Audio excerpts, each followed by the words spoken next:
Data masyarakat Indonesia kembali bocor. Kali ini diduga berasal dari situs resmi KPU RI. Benarkah? Apa dampak kebocoran data ini bagi pemilu 2024? Saya, Niluh Puspa, mencari jawabnya.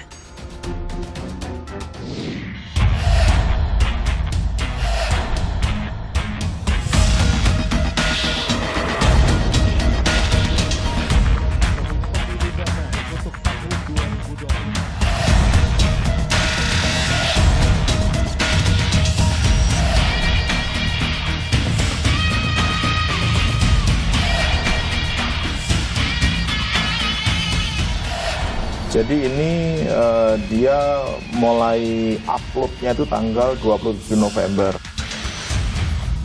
Di source-nya kpu.go.id. Ya. Nah, boleh kita cek benar oke, ini dari situs KPU. Sekarang Pak Niluh mau memilih yang mana nih? Ini ya? Ya, boleh. Kita copy.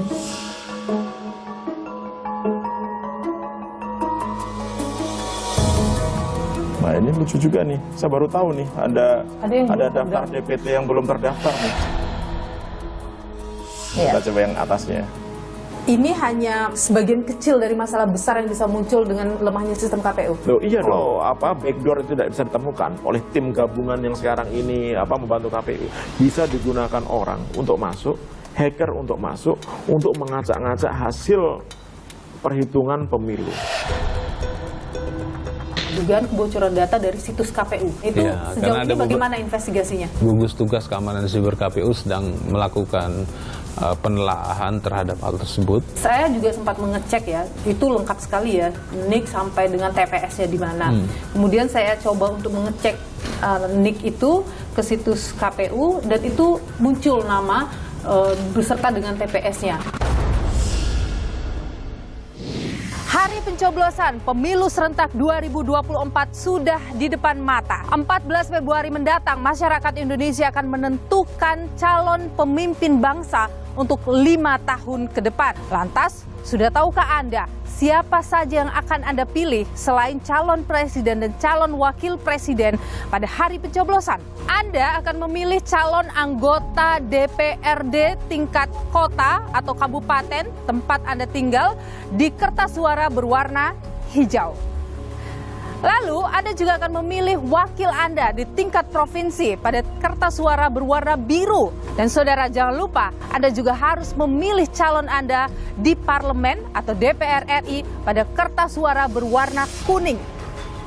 Dan saudara, Anda juga akan memilih calon perwakilan daerah atau DPD RI pada kertas suara berwarna merah. Dan terakhir, baru Anda memilih calon presiden dan calon wakil presiden Anda di kertas suara berwarna abu-abu. Pastikan saudara Anda melihat rekam jejak calon pemimpin pilihan Anda dan pilihlah dengan nurani Anda. Karena 5 menit di tempat pemungutan suara akan menentukan bagaimana nasib bangsa 5 tahun ke depan. Lantas saudara, bagaimana kesiapan Komisi Pemilihan Umum dalam penyelenggaraan pemilu 2024, utamanya dalam distribusi logistik pemilu serentak 2024. KPU dalam rilis resminya mengklaim distribusi tahap 1 ke KPU daerah telah mencapai lebih dari 90%. Benarkah demikian? Berikut kami hadirkan laporan dari jurnalis Kompas TV di berbagai daerah. Saudara, saat ini saya sedang berada di kantor KPU Kabupaten Mimika, Papua Tengah. Tepatnya di belakang saya ini adalah gudang penyimpanan logistik pemilu 2024. Berbagai kendala dari daerah pegunungan dan pesisir menjadi rintangan buat pendistribusian nantinya. Lantas, bagaimana KPU Kabupaten Mimika mengantisipasi agar logistik ini dapat distribusikan tepat pada waktunya dalam kondisi yang baik? Langsung saja kita tanyakan ada Sekretaris KPU Kabupaten Mimika, Roni Robert Lesuta. Untuk masalah isu keamanan sendiri itu antisipasinya seperti apa dan tantangan yang tadi juga antisipasinya seperti apa? Intinya kami selalu berkolaborasi. pertama kita sudah berkoordinasi, sekarang kita sudah berkolaborasi. Buktinya juga di kantor KPU sudah ada penjagaan maupun juga SOP-SOP yang berlaku dari pihak keamanan. Bagaimana untuk memastikan kesehatan dan keselamatan petugas nantinya? Ya, baik. Yang terakhir untuk masalah kesehatan tenaga kita pada kita bawa nanti di KPPS itu kita sudah kerjasama nanti dengan Sostek tenaga kerja untuk kecelakaan kerja. Nah, itu yang sesuai dengan SOP yang sudah diinstruksikan dari KPRI, provinsi maupun juga kita di tingkat paling bawah kabupaten.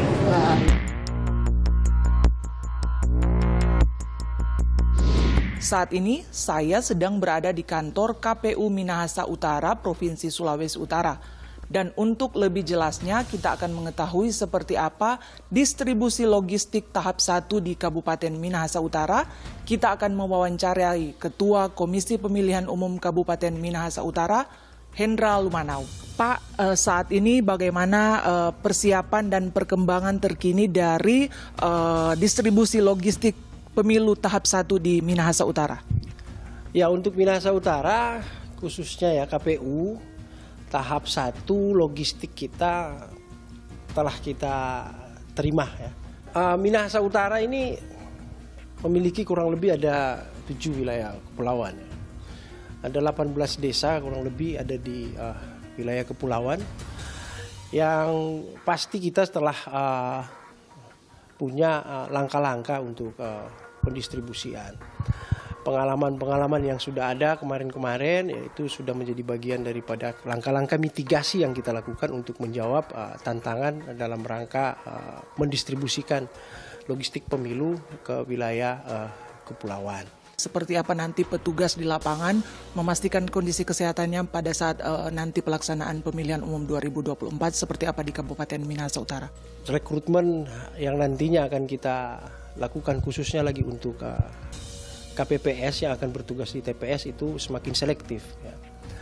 Contohnya dengan usia yang berbatas ya.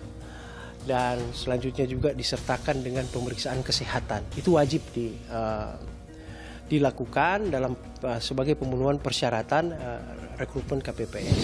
Namun saudara, di tengah semakin dekatnya hari pencoblosan, Komisi Pemilihan Umum Republik Indonesia atau KPU RI malah dirundung masalah kebocoran data pemilih. Sebuah akun anonim Jimbo mengklaim telah bocorkan data lebih dari 200 juta pemilih dan menjualnya di situs gelap seharga lebih dari 1 miliar rupiah. Hal ini pun sontak menuai kritik, integritas dan kecakapan KPU dipertanyakan. Jadi itu harus diatasi dan harus dicari penyebabnya. Siapa yang tanggung jawab data yang sepenting itu jadi bocor. Yang paling penting bagi kami sebagai salah satu peserta dalam pemilihan presiden kali ini adalah bagaimana troubleshooting dari KPU. Sehingga data yang sudah terambil ini tidak bisa digunakan untuk misalnya mengintervensi apapun keputusan KPU, khususnya yang hubungannya dengan digital nanti. So, kita berharap KPU lebih prudent gitu ya. Yang namanya data itu merupakan salah satu andalan dari pemilu ini fair atau tidak. Jadi mudah-mudahan bisa segera diatasi. Saudara, saya akan melihat langsung data yang dibocorkan yang disebut berasal dari KPU RI. Benarkah itu? Bersama dengan Pratama Persada, pendiri Lembaga Riset dan Keamanan Siber CISRED.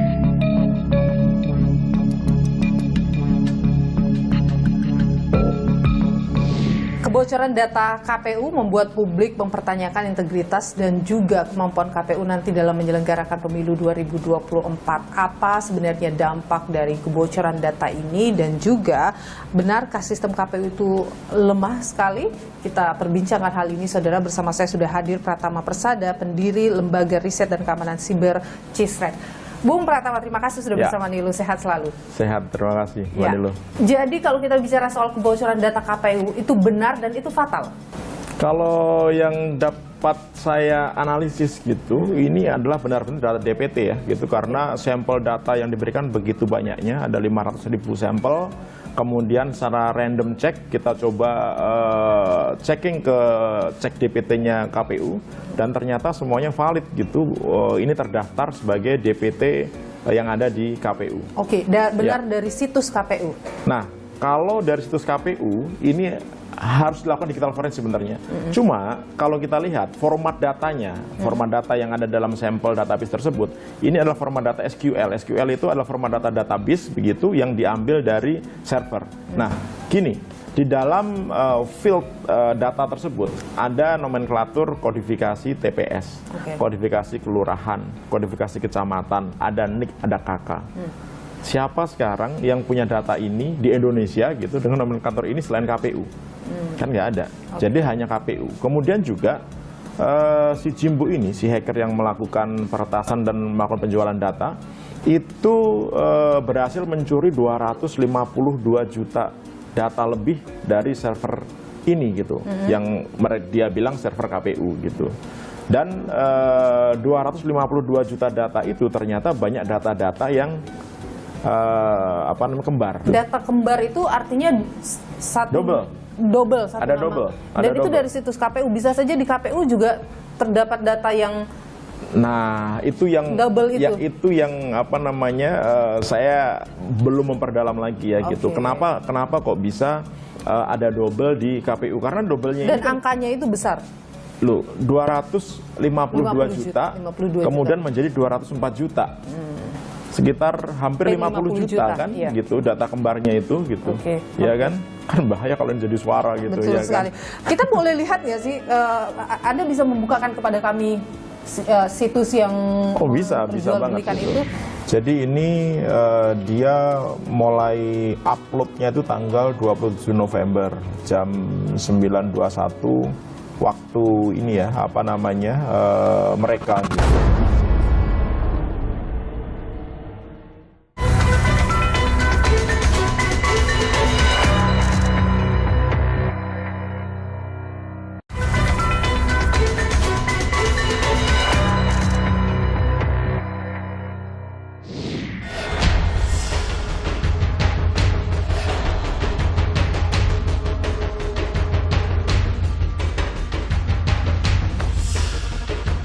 Paling penting sekarang sedang diperiksa, sedang dicek, sedang dilacak kebenaran informasi tersebut.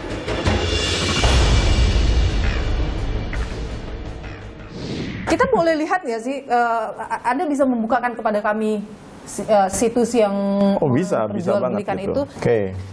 Jadi ini dia mulai uploadnya itu tanggal 27 November jam 9.21 waktu ini ya mereka gitu.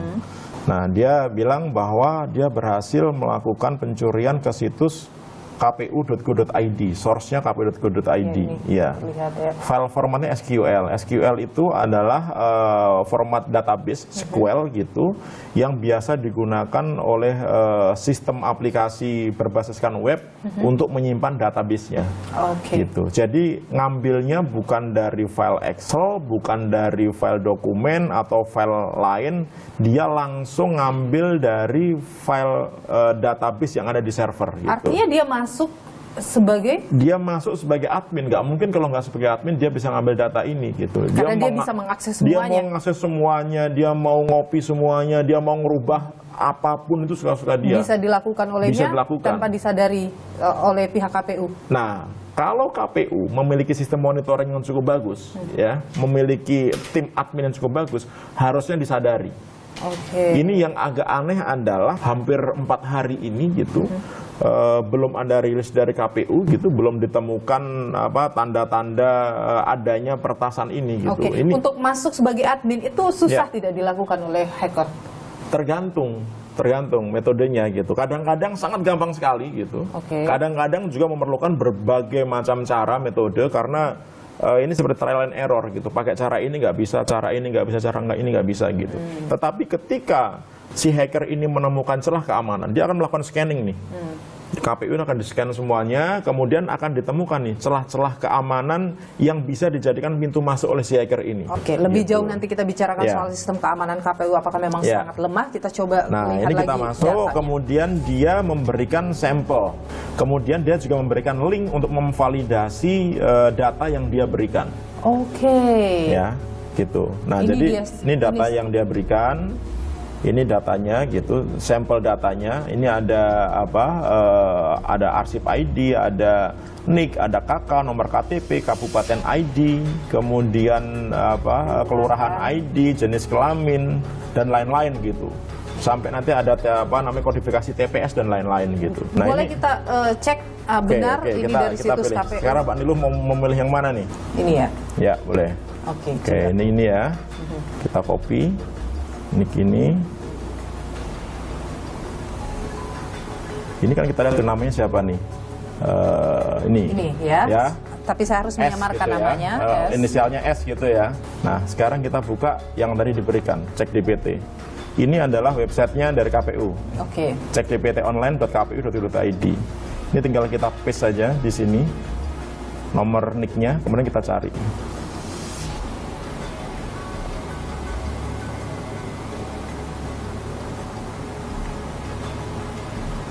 Sebentar, Anda belum terdaftar. Kok bisa belum terdaftar? Nah, ini lucu juga nih. Saya baru tahu nih ada yang belum daftar DPT yang belum terdaftar nih. Coba kita cari Sudah atasnya. masuk dalam DPT tapi Belum terdaftar. belum terdaftar. Kita akan coba dengan Oke, yang oke, lain nanti lagi. kita coba di atasnya ya. Iya. Kita coba yang atasnya.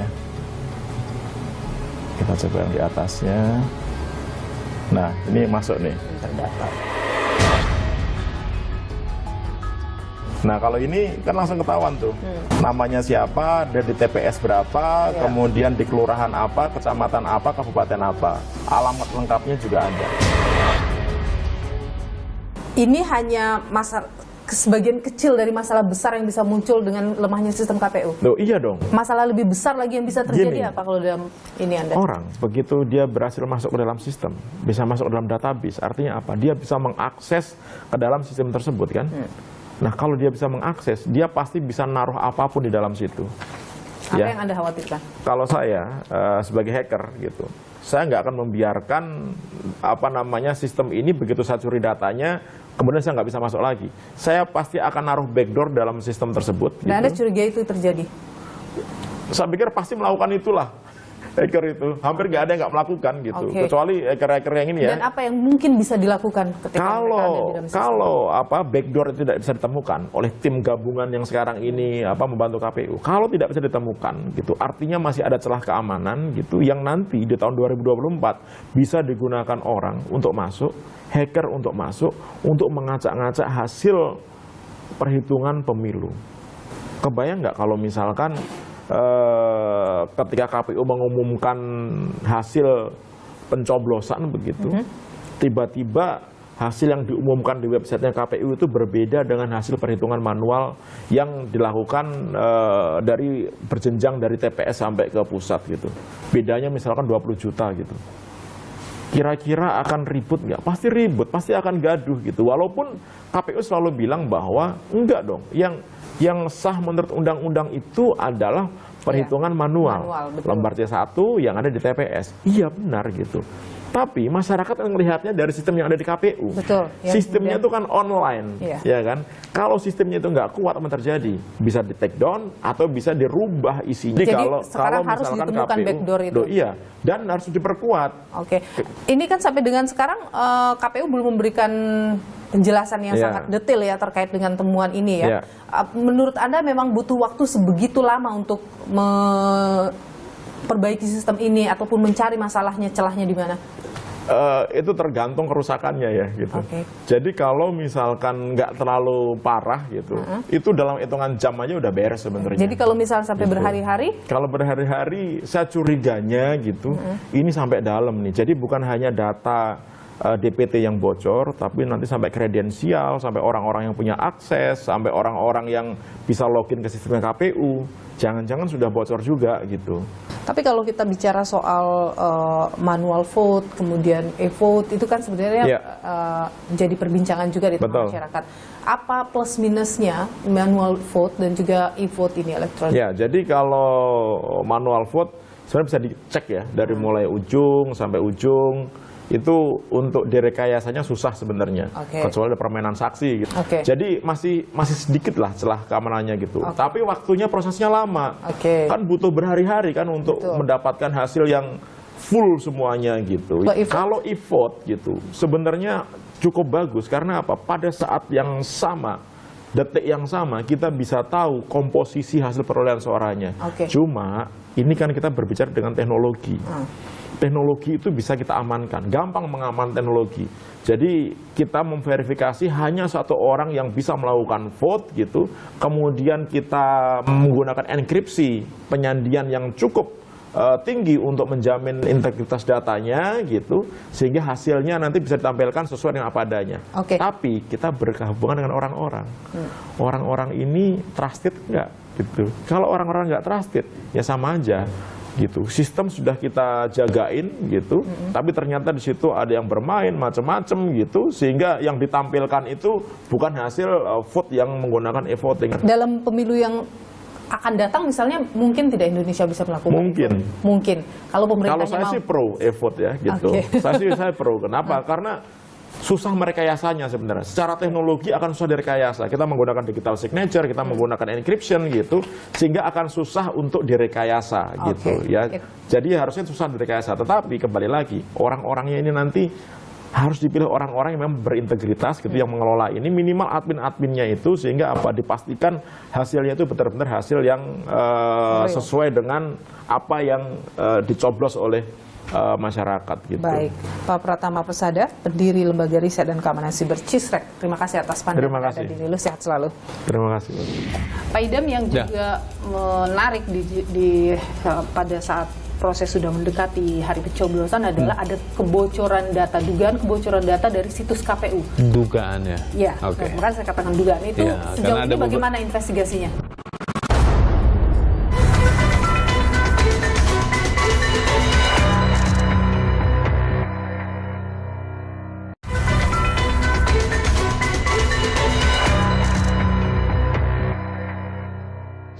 Wilayah Provinsi Kepulauan Bangka Belitung menjadi wilayah yang penuh tantangan dalam distribusi logistik pemilu.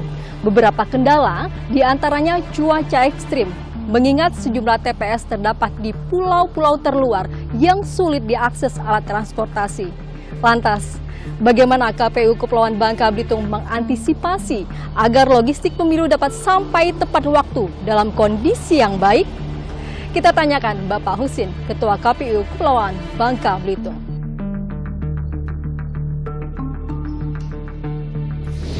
Ini distribusi logistik di wilayah Bangka Belitung seperti apa? Kita sekarang ini dalam tahap pengadaan ya, pengadaan, dan kalaupun distribusi kita baru masuk distribusinya dari pihak penyedia ya lewat provinsi, nanti langsung ke KPU Kabupaten Kota. Kira-kira apa sih tantangan yang biasanya kita hadapi dalam pendistribusian logistik ini?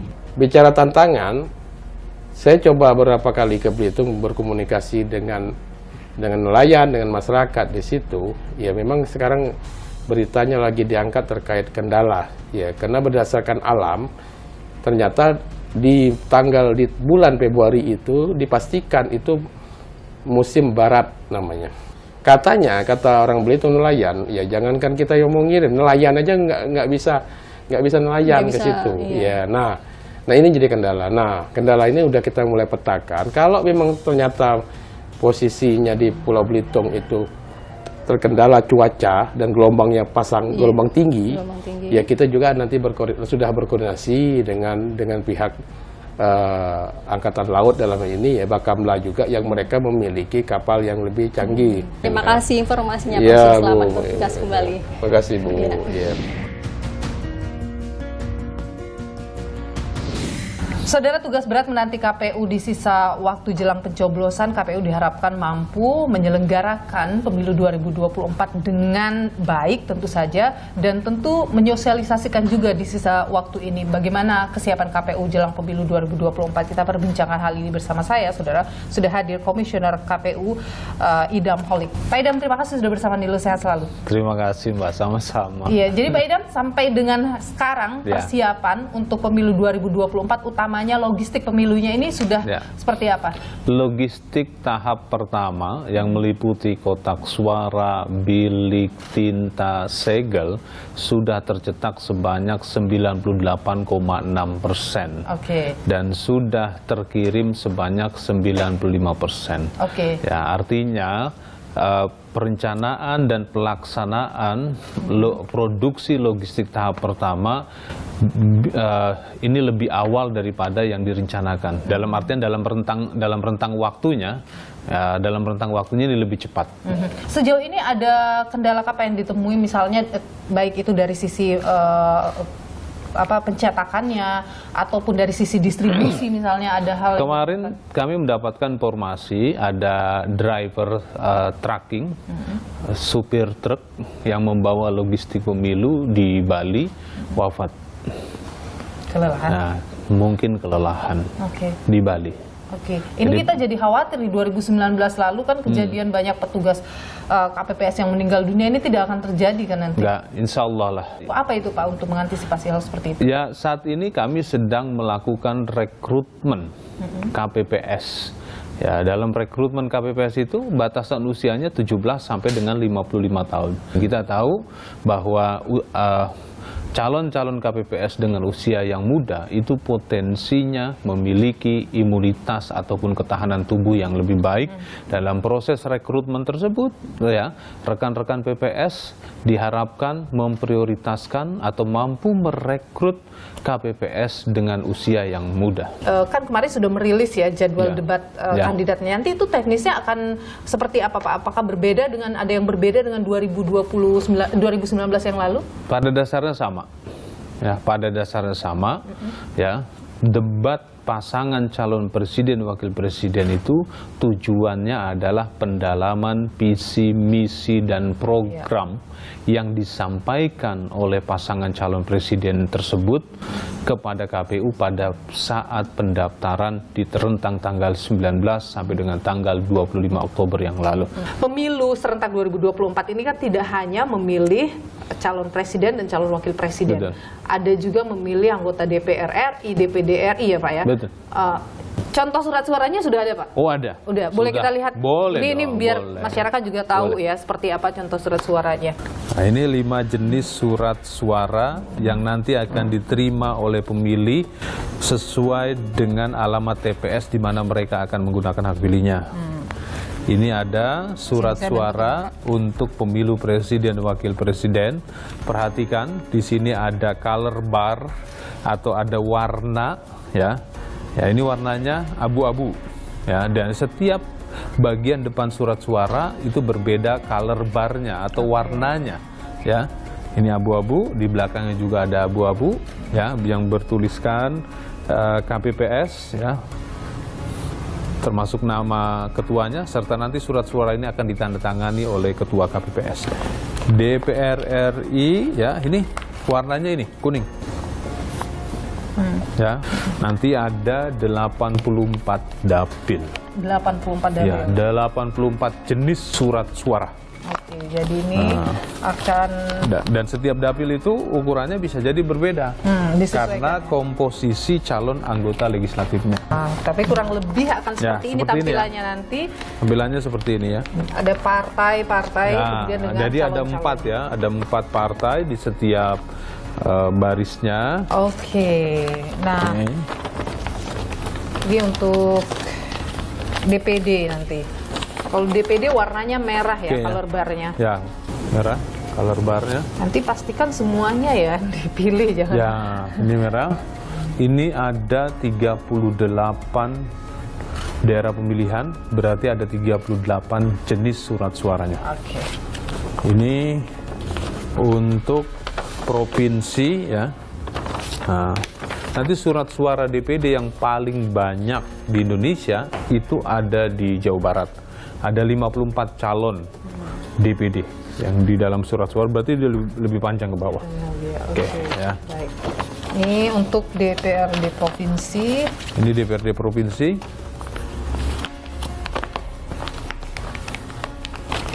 Sama ya dengan DPR RI.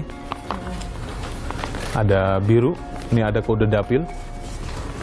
Ya, ada kode dapil.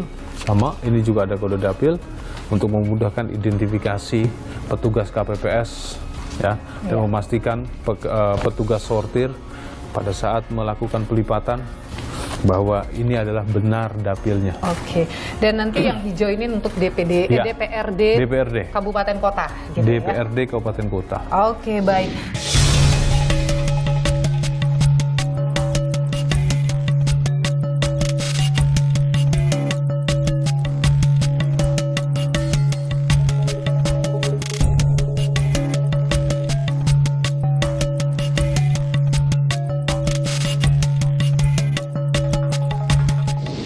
Pak Idam, yang juga menarik pada saat proses sudah mendekati hari pencoblosan adalah ada kebocoran data, dugaan kebocoran data dari situs KPU. Dugaannya. Iya, Oke. makanya saya katakan dugaan. Itu Ya, sejauh karena ini ada bagaimana investigasinya? Saat ini memang gugus tugas ya, gugus tugas keamanan siber KPU sedang melakukan penelaahan terhadap hal tersebut. Ya, selama ini sih memang website kami bisa terkategori tangguh. Ada ribuan serangan, ada ratusan serangan setiap hari. Oke, saya juga sempat mengecek ya. Itu lengkap sekali ya, NIK sampai dengan TPS-nya di mana.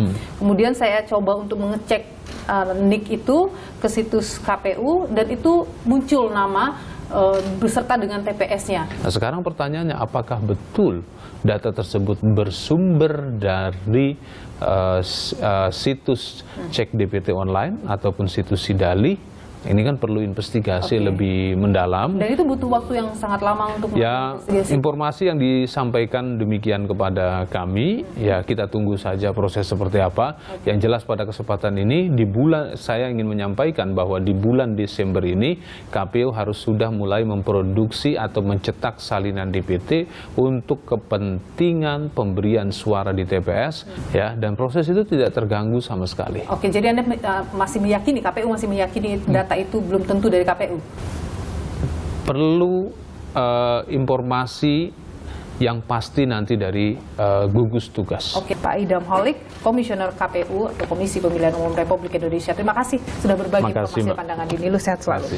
Mungkin orang kalau soal pilpres sudah banyak tahu lah, sudah sering sekali dibicarakan. Tapi pileknya misalnya terkait caleg-caleg yang pernah mantan terpidana gitu misalnya, kan publik perlu tahu informasi-informasi seperti itu. KPU harus ngapain?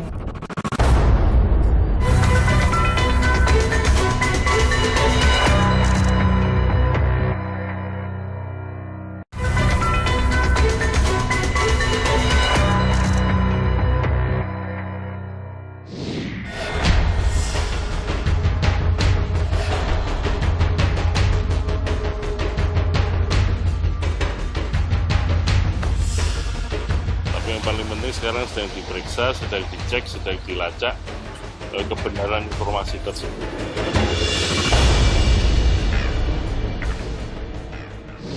Komisi Pemilihan Umum Republik Indonesia atau KPU RI punya waktu yang cukup singkat untuk mempersiapkan penyelenggaraan pemilu 2024. Apa yang harus jadi perhatian khusus penyelenggara pemilu kali ini, saudara, kita perbincangkan hal ini. Bersama saya sudah hadir Hoirunisa Agustiati, Mbak Ninis lebih akrab dipanggil, dari Perkumpulan untuk Pemilu dan Demokrasi atau Perludem. Mbak Ninis, terima kasih sudah bersama Nilu. Sehat selalu. Mbak Ninis, kalau Anda melihat tantangan penyelenggara pemilu untuk 2024 ini seperti apa? Memang banyak yang bilang pemilu Indonesia ini pemilu yang kompleks ya. Bukan hanya dari size negara kita, negara besar, pemilihnya banyak, 204 juta lebih pemilih, tapi juga dari sistem pemilu yang kita pilih dengan sistem pemilu proporsional terbuka, itu memang ada kompleksitasnya. Tapi ini juga sebetulnya bukan menjadi excuse bagi penyelenggara pemilu untuk tidak maksimal. Nah, 2024 ini sebetulnya tidak berbeda dengan 2019 yang lalu. Undang-undangnya masih tetap sama, kalau dari tata penyelenggaraan relatif sama gitu ya, sistem dan sebagainya sama.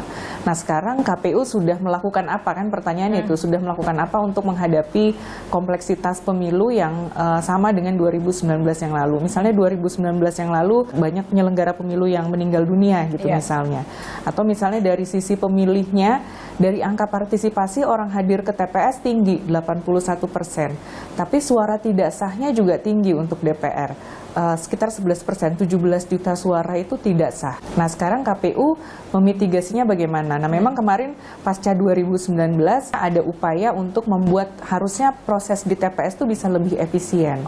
Atau misalnya petugas-petugas yang didorong gitu yang bekerja adalah mereka yang lebih muda dengan asumsi lebih sehat, lebih kuat dan sebagainya. Kalau KPU menyatakan kan proses rekrutmen mereka perbaiki, tas kesehatan mereka juga perbaiki ini untuk antisipasi tadi. Menurut Anda itu cukup? Tidak cukup, karena begini. Salah satu tantangan bagi petugas di TPS itu adalah biasanya mereka itu tidak mendapatkan pembekalan yang cukup soal bagaimana tata kerja di TPS. Karena di TPS akan sangat kompleks. Misalnya orang yang pindah memilih, orang yang hanya memilih dengan KTP. Nah terkadang knowledge itu nggak ketransfer semua tuh ke seluruh petugas di TPS gitu ya. Kalau kita lihat kan misalnya untuk meningkatkan partisipasi tentu sosialisasi terus harus gencar ke masyarakat. Kalau Anda melihat hal itu sudah cukup gencar dilakukan oleh KPU? Tidak cukup hanya misalnya mensosialisasikan kapan pemilunya. Karena Anda merasa belum terlalu cukup sosialisasi soal itu? Iya, karena mungkin hampir setiap hari yang kita baca, yang kita lihat juga hanya membicarakan soal pilpres. Pilegnya ketinggalan nih. Iya, padahal ada DPR, DPRD provinsi, kabupaten kota dan DPD yang tidak kalah penting gitu ya. Termasuk juga bagaimana mendapatkan akses rekam jejak terkait dengan calon yang banyak ini nih. Ini juga kurang. Partai kan ada 18, ada caleg-calegnya gitu ya. Sementara kemarin ketika KPU merilis daftar calon tetap di websitenya, itu tidak semua calon bersedia membuka daftar riwayat hidupnya. Mungkin orang kalau soal pilpres sudah banyak tahu lah, sudah sering sekali dibicarakan. Tapi pilegnya misalnya terkait caleg-caleg yang pernah mantan terpidana gitu misalnya, kan publik perlu tahu informasi-informasi seperti itu. KPU harus ngapain? Misalnya tadi terkait dengan calon yang mantan terpidana, kan seharusnya mereka declare ya. Nah, publik harus dapat informasi itu di mana? Ya KPU yang harusnya memfasilitasi jembatan itu kepada publik dicoret. Tapi akurasi KPU dalam verifikasi data pemilihnya ini menurut Anda bagaimana sejauh ini? Kemarin salah satu catatannya adalah ketika misalnya ada orang yang sebetulnya sudah punya hak ya, misalnya dia warga negara sudah usia 17 tahun atau lebih, namanya tidak ada karena misalnya belum ada KTP elektroniknya gitu. Nah, padahal kan harusnya ini bisa difasilitasi. Nah, hal seperti ini kemarin masih banyak ditemukan, apalagi misalnya kalau di daerah-daerah yang masyarakat adat gitu ya, misalnya jauh, terpencil. Nah, itu biasanya masih muncul tuh mereka-mereka yang sebenarnya sudah punya hak milih, tapi karena terkendala administrasi sehingga istilahnya tuh golputnya golput administratif gitu loh. Jadi bukan karena dianya maunya golput gitu ya, tapi nggak bisa milih karena namanya nggak ada di dalam daftar pemilih. Apa catatan paling penting menurut Anda yang harus dilakukan KPU sekarang ini? Dengan banyaknya narasi pemilu harus netral, tidak berpihak, ya KPU harus menunjukkan kerjanya transparan, akuntabel, berintegritas gitu ya. Karena kita melihat pemilu ini kan nggak sekedar di ujung hasilnya saja, tapi prosesnya juga orang akan menilai prosesnya seperti apa gitu. Kalau prosesnya misalnya tadi sudah ada kritik soal transparansi, misalnya soal ketidakakuratan data, khawatirnya akan bisa berdampak di ujung hasilnya nanti. Iya, jadi presiden buruk bagi KPU sendiri nantinya. Terima kasih Mbak Hoirunisa Agustiati dari Perludem sudah berbagi pandangan di Milu. Sehat selalu. Sehat-sehat. Debat Capres-Cawapres jadi hal yang paling dinantikan oleh masyarakat. Debat kandidat adalah ruang untuk mengurai gagasan para calon pemimpin negeri. Lantas, bagaimana menghadirkan debat yang berkualitas? Berikut laporannya untuk Anda.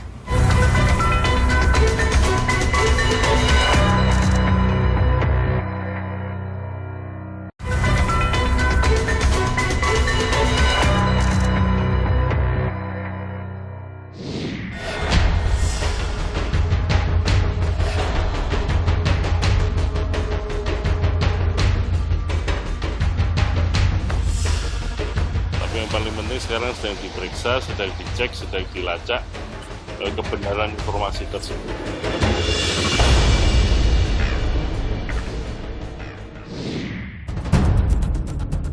Memasuki masa kampanye, berbagai persoalan dan isu datang silih berganti. Setelah dugaan kebocoran data, muncul kabar KPU akan meniadakan debat khusus Cawapres. Benarkah? Padahal, debat adalah momen yang paling dinanti masyarakat jelang hari pencoblosan. Masyarakat akan tahu kapasitas dan kapabilitas kandidat dalam memecahkan masalah bangsa melalui tema-tema yang dilontarkan dalam debat. Hal ini penting agar masyarakat tak salah pilih pemimpin calon masa depan Indonesia. Kabar penghapusan debat khusus Cawapres pun dibantah KPU. KPU nyatakan debat Cawapres tetap dilaksanakan sesuai aturan pemilu, namun terdapat perubahan format debat dan lebih memperbanyak porsi debat Capres. Semuanya hadir, hanya saja proporsinya bicara itu yang berbeda.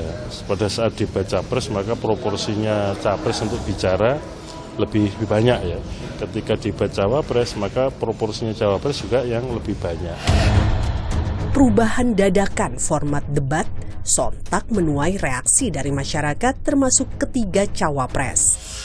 Tentu kita menyesal itu terjadi, tidak seperti 5 tahun yang lalu. Pemilu ini mau baik, kita adu gagasan, adu program, adu ide, ya kita siap melakukan itu. Kita mengikuti keputusan KPU. Saya siap debat khusus maupun tidak khusus. Namanya calon pemimpin harus siap. Kalau ditiadakan atau tidak diadakan ya terserah KPU aja, kan mereka yang ngatur. Lantas apa pentingnya debat khusus Cawapres? Jika debat khusus Cawapres ditiadakan, siapa yang diuntungkan dari 3 paslon? Kehadiran pasangan calon di 2024 ini diawali dengan kontroversi yang sangat luar biasa. Jadi ketika misalnya ada nuansa-nuansa yang bisa memicu spekulasi, maka itu akan ditangkap dengan cepat oleh publik. Itu berkaitan dengan kepentingan atau kemudian keuntungan yang akan diperoleh oleh calon-calon tertentu. Jadi dalam situasi hari ini, wakil presiden itu bukan hanya aksesoris. Wakil presiden itu bukan hanya simbol yang bisa dipasang untuk penggait suara begitu. Sorotan juga ditujukan kepada pasangan nomor urut 2, Prabowo Subianto dan Gibran Rakabuming Raka yang kerap absen dalam sejumlah undangan diskusi terbuka. Tercatat sejak Agustus hingga November 2023, ada 15 acara diskusi terbuka yang diselenggarakan berbagai pihak. Dari jumlah tersebut, Prabowo tercatat 9 kali tak memenuhi undangan, sementara Anies dan Ganjar masing-masing 1 kali absen. Anggapan bahwa Mas Gibran misalnya takut debat, ya kita lihat aja nanti sebagai seorang pemimpin yang sekarang ini juga sudah berkiprah di pemerintahan, kita yakin bahwa Mas Gibran juga punya persiapan yang matang. Debat kandidat disebut sebagai salah satu bagian kampanye yang dapat menarik dukungan. Berkaca dari pemilu 2019, debat Capres-Cawapres berhasil mendongkrak elektabilitas paslon yang kala itu berlaga, yakni Joko Widodo dan Ma'ruf Amin. Pasangan ini dinilai lebih unggul dalam menguasai masalah dan menjabarkan solusi untuk kepentingan masyarakat dalam debat dibanding lawan mereka pasangan Prabowo Subianto Sandiaga Uno. Lantas bagaimana menghadirkan debat yang berkualitas? Itu harus merupakan perdebatan intelektual yang ditunggu oleh publik Indonesia, ucapan-ucapan langsung yang bersifat spontan oleh para masing-masing capres dan cawapres yang akan berdebat. Dari sinilah kemudian rakyat akan melihat siapa yang layak dan siapa yang tidak layak. Komisi Pemilihan Umum KPU telah merilis jadwal debat Capres-Cawapres. Rencananya 5 kali debat akan dilaksanakan, semua bertempat di Jakarta. Pertama, 12 Desember 2023, kemudian 22 Desember 2023, 7 Januari 2024, selanjutnya 21 Januari 2024, dan debat terakhir digelar 4 Februari 2024. Debat ini terdiri dari 3 kali debat Capres dan 2 kali debat Cawapres. Disinilah ide dan gagasan Capres-Cawapres diuji, karena memilih sosok pemimpin tak cukup hanya terpaku pada tebaran janji dan pesona pemimpin semata. Masyarakat harus jeli, cerdas memilih, mengetahui rekam jejak, ide serta gagasan calon pemimpin agar masyarakat tak salah pilih demi kemajuan bangsa.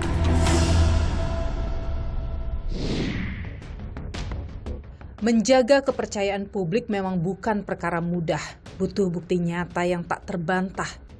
Maka KPU harus mampu transparan dalam setiap tahapannya demi menjaga marwah KPU dan terciptanya pemilu yang berkualitas. Ikuti terus informasi perkembangan pemilu hanya di Kompas TV, independen, terpercaya. Saya, Niluh Puspa, sampai jumpa.